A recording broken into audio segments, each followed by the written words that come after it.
Hello, Leo. What's up with y'all, man? It is time for your extended November reading for the past person. Okay, if you are not dealing with a past person, this is not for you. I will be doing the current person, new person, and singles in separate videos, okay? All right, if you would like to find information on how to schedule a personal reading, please look in the description of this video. All right, let's jump into this. I'm starting these off with how this person feels. How this person feels.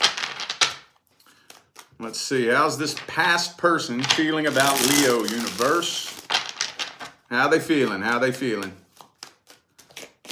Boom. Ah, the Temperance in the reverse. They're getting impatient, waiting on something. Are they waiting on you? Could be a Sagittarius for some of you. Hang on. I don't really want to speak on that just yet. Let's see here. Boom. Ah, the Knight of Cups. Yeah, see? So for whatever reason, now I have to ask, have y'all done this before? Have you done this before, the breakup, get back together thing?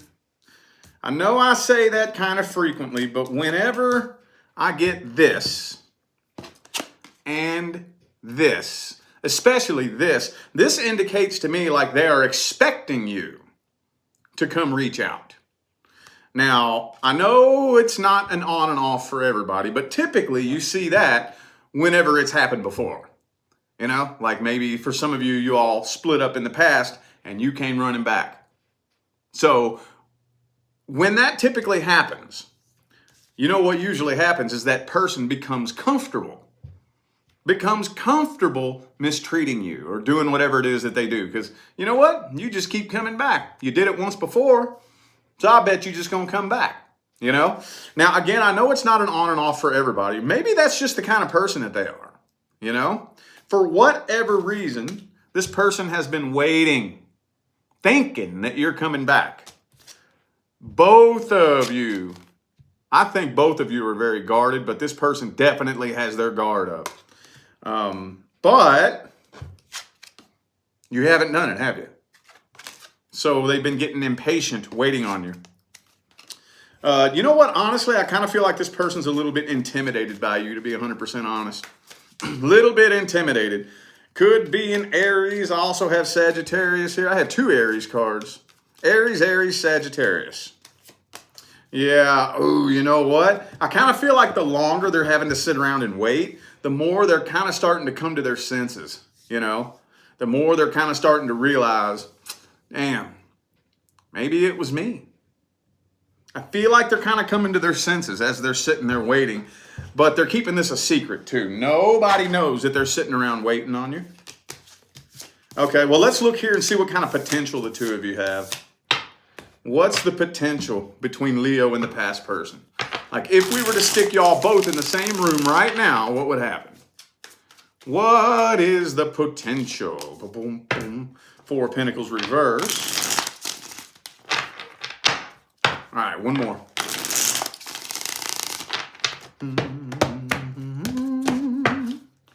Boom, boom. Hermit reversed. Ace of Pentacles, Ace of Wands, both reversed. So, okay, I am getting that I do think there would be some potential here. The biggest problem,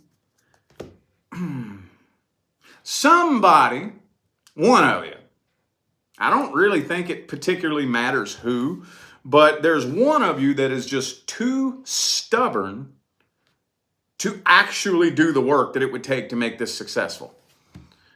You know, I'm kind of feeling like both of you are just a little bit too fixed in your ways and a little bit too stubborn. Somebody would have to throw in the white towel and bend and flex. Somebody would. Actually, ideally, both of you should. But when we have both of you completely and totally unwilling to bend and flex, you know, and compromise, and I hate using that word, but you understand what I'm saying? If we could get the two of you, somebody would have to start the process, though. One person would have to be the bigger person to just step back and be like, all right, you know what? I'm going to work on me. I'm just going to work on me. But while we have, it looks to me like neither of you are really willing to do that. So it wouldn't be taking off like a rocket overnight. I also kind of feel like there's some emotional manipulation going on here too.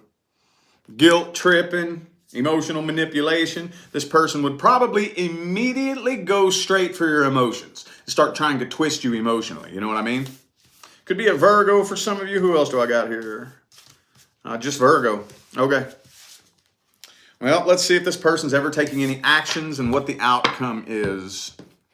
Is this person taking any action? What's the outcome? What actions are they taking? Any of y'all getting notified? YouTube always does that, man. After I do 3 videos, YouTube stops notifying. Well, thank you for the few of you that tuned in. Appreciate you. All right, let's see here.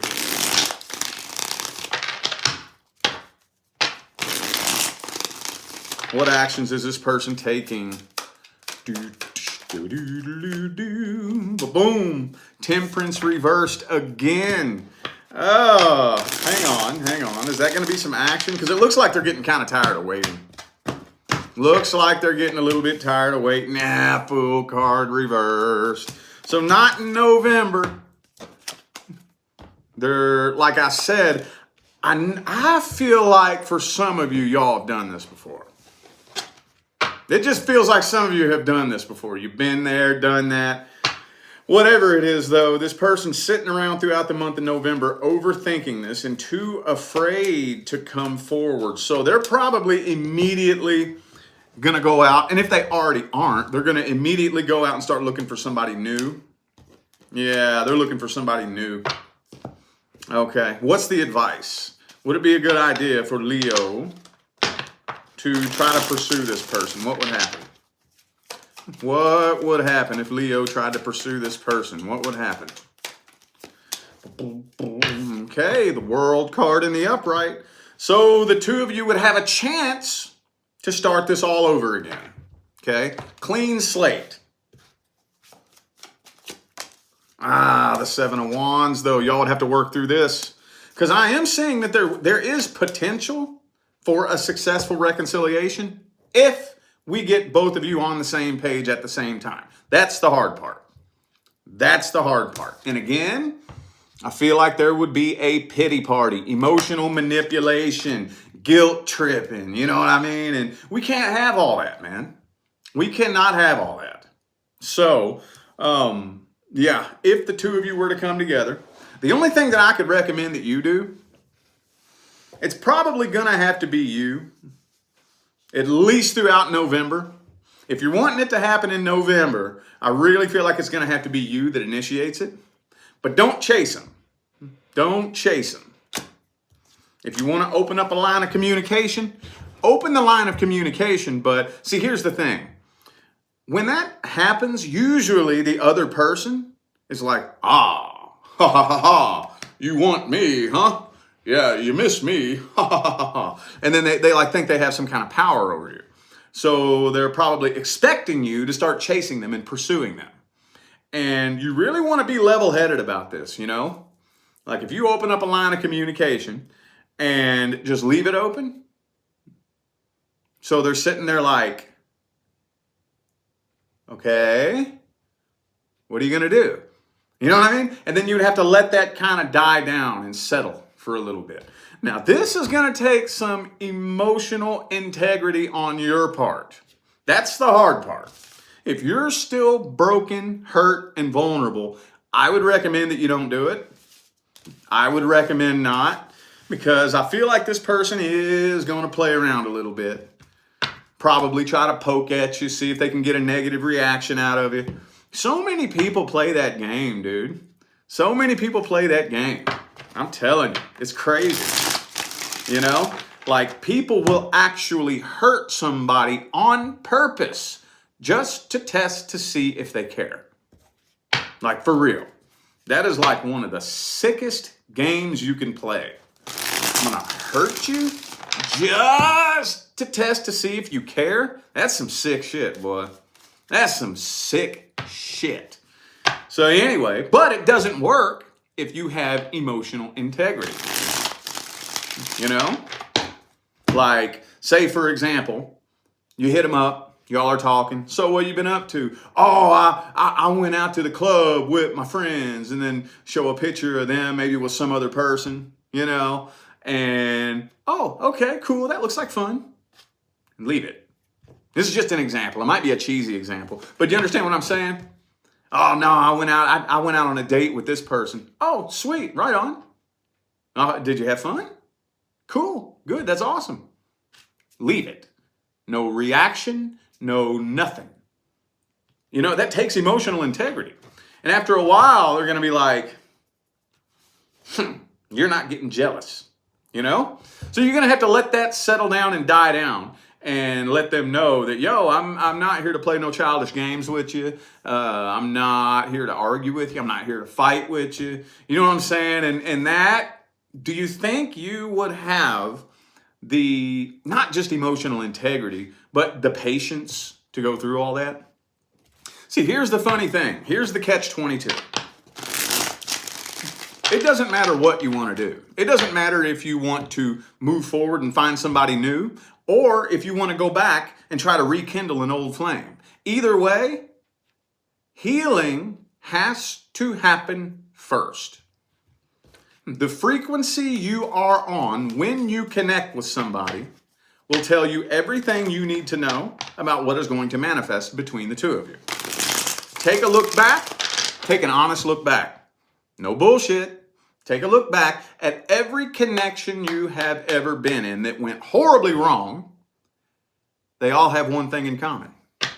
You were in a low frequency state when the two of you connected. Now, that doesn't mean, like, you don't want to hear low frequency, high frequency and think bad or good. You know, there's no judgment here. Like if you were sad, lonely, hurting, mad, pissed off, resentful, bitter, you know, and then you connect with somebody while that's your baseline frequency, the connection ends up going horribly wrong because you were at a low frequency state when you connected with them. So here's the funny thing. Here's the catch-22. It won't work. It doesn't even have a chance of working unless you heal first. But the catch-22 is, the more healing you do, the less interested you are in reconciliation. Because healing involves understanding the deeper meaning behind the experience.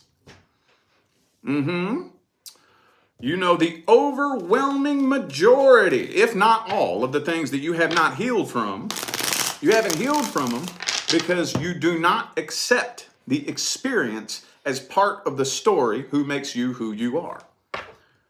The minute you look back at something that happened to you and you understand why it was meant to happen, you get it. It's like, oh, that makes sense.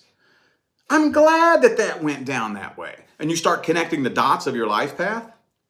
Well, if that didn't happen, then this thing couldn't have happened. And then this thing happened, which made this thing happen. And then this thing happened as a result of that. And then because that happened, here I am. If that didn't go down that way, I wouldn't be where I am today. That's where healing happens. So as you begin to heal and you take a look back and you understand why things were meant to go down the way that they went down, or even if you don't want to look at it that way, maybe you can take a look back and understand how you can use the knowledge and the wisdom obtained from the situation to better your life. You start to feel a sense of finality. And the more you kind of start to feel like, you know what? Yeah, I don't know if I want to go back and try that again. Like, I'm cool with it. Like, I'm glad that it went down the way that it did. I don't regret anything. I don't regret getting with you.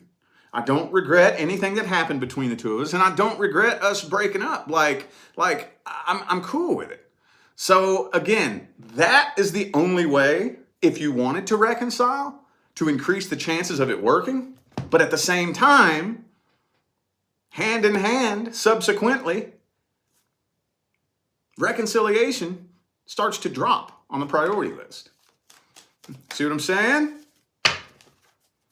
Think about that. All right, I feel like those were the messages that my Leo friends needed to hear. So I am going to go ahead and end this video here. Thank you all so much for tuning in and playing along. I am eternally grateful for all of the love, support, and positive feedback you guys show me every time I get on here and do this. Makes my job worthwhile here on YouTube, y'all. I greatly appreciate you. Don't forget to look in the description of the video if you would like to find out how to schedule a personal reading. And I'm out of here now, y'all. Thanks again for tuning in. I'll see you sometime between now and the rest of all eternity. Y'all stay blessed.